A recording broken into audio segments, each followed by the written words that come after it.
can he plausibly say, I won't do a deal with the Greens, I won't negotiate with the Greens? I mean, Julia Gillard did that. She signed, of course, a formal agreement.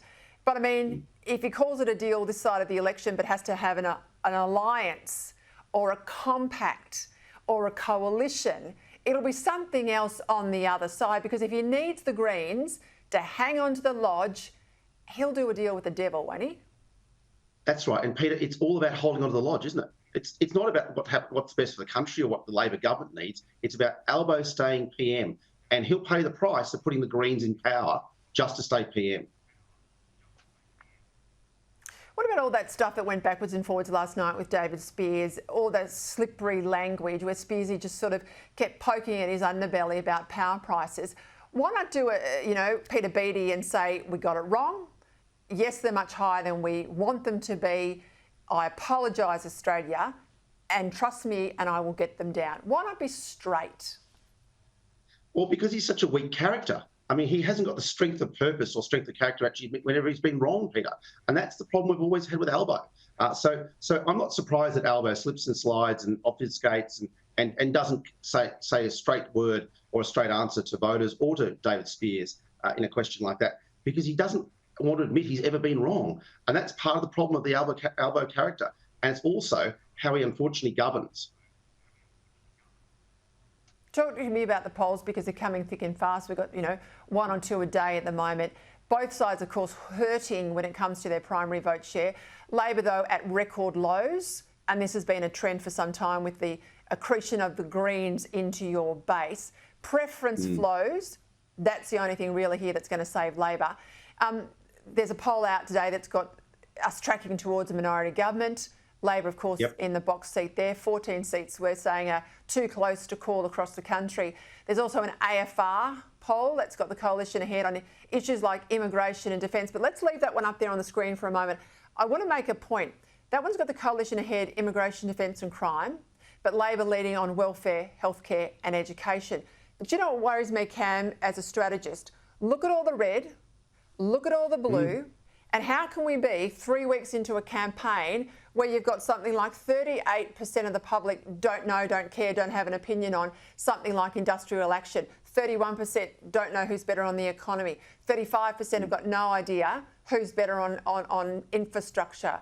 Welfare, 30% of the population out there have got no idea who's better in terms of management of the issue of welfare. It's that grey, undecided vote that would terrify me if I was in a campaign team right now.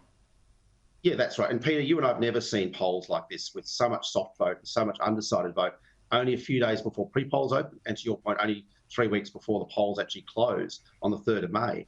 I think the thing here, though, is both sides have lost brand equity.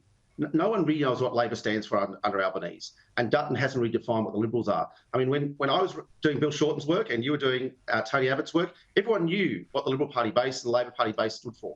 It was a Ford versus Holden debate. I think now it's just trashy politics. We're dealing with kind of Albo's everything must go one day sale versus Dutton's dollar dazzlers. I mean, they're throwing money everywhere like confetti, but it's all cheap. It won't last past the 4th of May. There's no guarantee that it actually will work on the 5th of May. So that's what we're dealing with, and that's why voters, I think, are genuinely undecided and unimpressed and underwhelmed by what they're seeing in the campaign. And that's because they're dealing with weak Albo after 3 years, and they're not sure about Dutton. And that's, I think, a real challenge for the Liberals going forward in the time that's left in the campaign. When I started working on campaigns in '98, you'd announce a policy and there would be a document. We'd put one out. Yeah, your team would put one out. There'd be costings at the back. You could look at modelling. You could interrogate it. The third parties it would all come out with a view, the AMA and others, was it good, was it bad? There'd be a debate about the policy parameters. Now it feels like we go through the motions of the travelling Wilburys, heading around the country, all these staged events to get a line-up for social media. We're not even covering any of these things in depth. The journos that are trying to cover it in depth are not there on the road. The questions are not being asked. I mean, I'm as frustrated right now as I was in the Daniel Andrews era when I felt we were treated like mushrooms, but that's where we are tonight. And it goes back to almost the old Joe days where journos were just like feeding the chooks. They were there to have the feed of the day. rather than ask any questions. But it goes to your point, and you wrote about this really well 2 weeks ago, Peter, where parties and policy are not what's driving these leaders any longer, and actually doing the hard work of actually standing up for something that may not be immensely popular, may not be popular for 90% of people, but for 60% of people who are going to vote for you, it might be something they really want to see. So I think you're right. I mean, I think there's a fear generally around politics and politicians actually being bold, being strong, standing up for something, and actually risking losing because some voters don't want to see you get in, but lots of other voters actually want to vote for something. So that's, I think, the dilemma we're seeing, Peter. All right, next week we're going to get into the Teals because I had evidence of push polling. I'm also aware of robocalls. This is happening in Teal seats right around the country. We'll get to that, but I'll let you go. Thanks very much, Cam. Great to have you on the show.